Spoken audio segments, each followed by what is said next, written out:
So what does magic mean to you? You know what? These days, because we've been doing a lot of interviews, it's like when a cup of coffee suddenly magically appears next to me while I'm sitting in this chair. It's the little things in life that I find to be pretty magical, but it usually has something to do with someone helping me in some way or another. And caffeine. Yeah. I think magic is, there's so much magic in everyday life, and the more that you pay attention, the more that it seems to appear. There are so many inexplicable things that happen when you open yourself up to the possibility of things that you don't understand happening. Like you'll think of someone and they'll call, or I don't know, just even looking at plants and how they grow. Photosynthesis is magic, or babies are magic. Sonar in bats is magic. Like there's just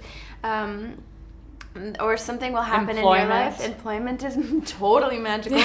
Being cast in this film, totally magic.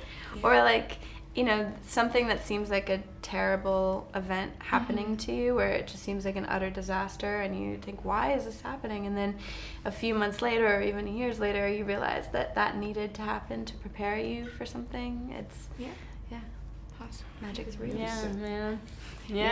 And it's also coffee.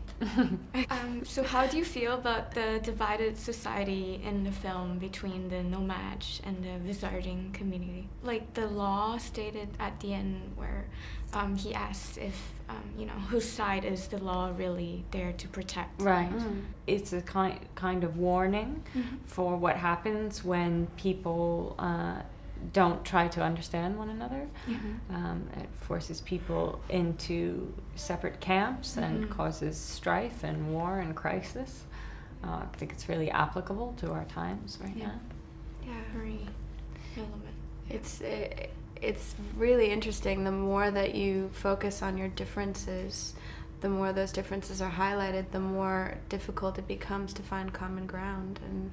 And as long as you're seeing somebody as a title or something that is different than you, you're never going to be able to interact. And that's what's so beautiful about the character of Jacob in this film. He's a No-Maj. We're not supposed to talk to him, and yet here he is, and he becomes part of our gang, and he's a lovely human being, and that bridge is just accidentally crossed, and it's very difficult then to look at No-Majs in the same way, because you've seen one who's really amazing.